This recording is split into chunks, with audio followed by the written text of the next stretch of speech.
Alors, pour savoir de quoi il en retourne avec la clause nonobstant ou la clause de dérogation, je rejoins Stéphane Beaulac, qui est constitutionnaliste à l'Université de Montréal. Bonjour, M. Beaulac. Bonjour, madame. Bon, d'abord, tout simplement, est-ce que le gouvernement caquiste de François Legault peut utiliser la clause dérogatoire des deux chartes, c'est-à-dire canadienne et québécoise, pour bannir les signes religieux chez les personnes en autorité, parce que c'est ce qu'il veut? Et si oui, comment il doit procéder? Bien, la réponse courte, c'est oui. Je serais tenté de dire d'entrée de jeu, malheureusement, oui.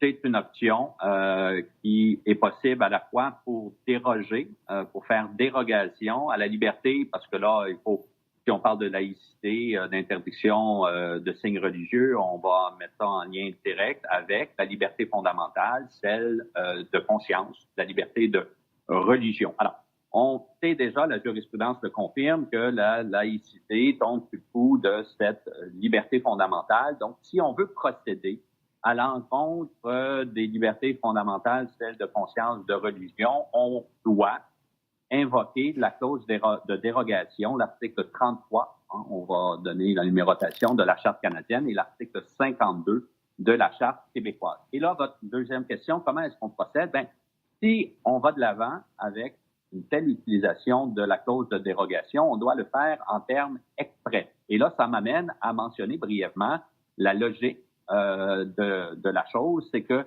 on permet de passer outre un droit, une liberté fondamentale, mais on veut, essentiellement la logique, que le gouvernement qui va ainsi de l'avant en adoptant une mesure législative à l'encontre d'une liberté fondamentale, on veut qu'il porte l'odieux de la chose. Autrement dit, que ce soit au vu et au su de tous et toutes, les électeurs et électrices, mais également à l'étranger, eu égard à la scène internationale et de la Fédération canadienne, que le gouvernement, dans cette hypothèse, le gouvernement Legault, adopte une législation qui va à l'encontre de la liberté de religion. On peut le faire parce que ça tombe sous le coup d'une des dispositions où l'article 33 est applicable, c'est-à-dire, techniquement, là, les articles 2, 7 à 14 et 15. En l'espèce, c'est l'article 2 qui protège la liberté de religion.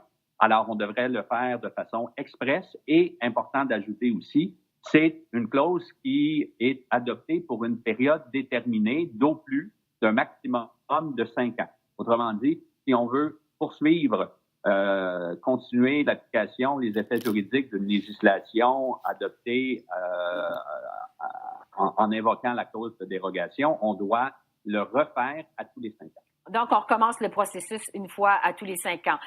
La question qui se pose maintenant, c'est relativement à la loi 62 du gouvernement précédent, le gouvernement de Philippe Couillard, sur la laïcité dans les services publics.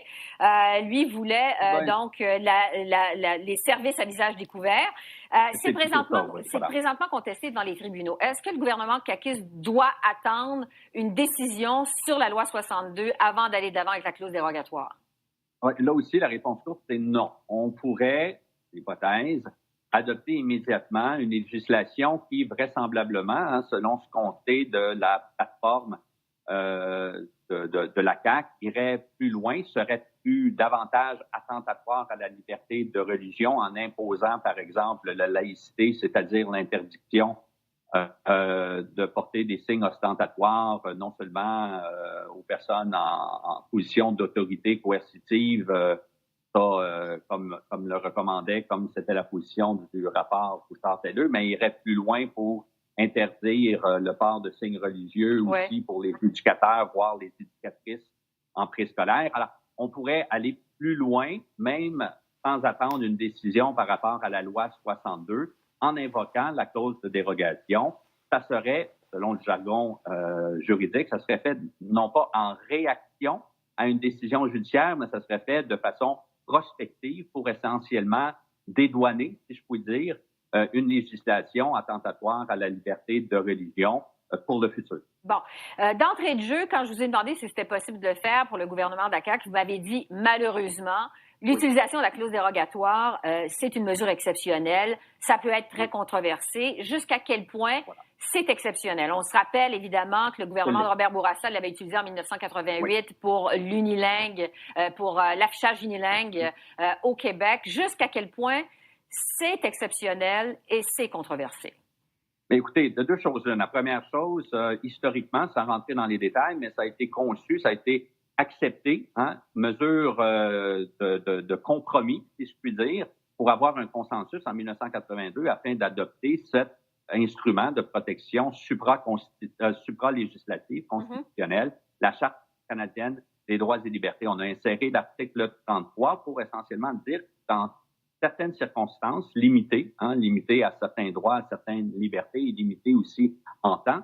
Je faisais mention tantôt, un maximum de 5 ans et ensuite on doit réadopter le cas échéant. Donc, on a accepté d'inclure l'article 33, mesure de compromis, mais étant entendu que c'était pour être et demeurer une mesure d'exception, une mesure de dernier ressort, si je puis dire, dans des situations où s'opposent deux principes fondamentaux, c'est-à-dire la protection des droits humains d'une part, avec le principe constitutionnel fondamental de la souveraineté du Parlement. Alors, c'est pour redonner finalement aux élus la possibilité de passer outre une décision judiciaire ou de façon prospective, un droit ou une liberté fondamentale. Ça, c'est mon premier élément. Le deuxième élément, c'est que quand on regarde dans la pratique des tribunaux, les causes qui, justement, ont amené un gouvernement, des situations qui ont amené éventuellement à la considération de l'utilisation de la clause de dérogation sont rarissimes. Vous avez, de fait, mis le doigt sur un de ces précédents et c'est l'utilisation au Québec en réponse à des jugements de la Cour suprême en matière d'affectage en langue anglaise, le gouvernement de Robert Bourassa. Il y a aussi deux précédents qui nous viennent de la juridiction de la Saskatchewan, qui a invoqué à deux reprises, la première fois en contexte de droit du travail, la seconde fois en matière de liberté de religion, l'accès aux non-catholiques à l'école catholique. On a invoqué la clause de dérogation. On a aussi, et ça s'est concrétisé, il y a quelques autres précédents où on souhaitait le faire en Alberta pour le mariage de couples de même sexe, et aussi au Yukon, dans une autre situation interpellant les libertés fondamentales. Et ça ne s'est pas avéré. Ça s'est pas avéré. Ouais. Et la même chose pour Doug Ford. On a évoqué la possibilité d'utiliser la clause de dérogation, mais on sait que, bon, ça fait couler beaucoup d'encre, mais en bout de ligne, c'est pas nécessaire. Pourquoi? Parce que la décision de première instance a été renversée en appel, ce qui rendait l'utilisation de l'article 33 non nécessaire. Et le premier ministre Trudeau l'a dit aujourd'hui, ça ne doit pas être utilisé, cette clause non-obstance, cette clause de dérogation à la légère, parce que vraiment, ça touche, ça va au cœur de nos libertés fondamentales, bien ça. Exactement. Ça, il faut bien le comprendre. Ça devrait, malgré la trame narrative, l'instrumentalisation, je serais tenté de dire, de la clause dérogatoire dans le discours politique. Dans les faits, puis encore une fois avec le récent précédent en Ontario où ça ne s'est pas avéré nécessaire et c'est tant mieux en bout de ligne pour la primauté du droit. Parce que dans nos juridictions où la gouvernance est fondée sur cette idée fondamentale que tous et toutes, y compris les gouvernements, doivent se soumettre aux lois, y compris le cadre constitutionnel, une mesure qui permet de passer outre une liberté, un droit fondamental, ça devrait, M. le Premier ministre Trudeau a raison, demeurer une mesure d'exception, une mesure de dernier ressort. Stéphane Beaulac de l'Université de Montréal, merci beaucoup. Au revoir, au plaisir. Au revoir.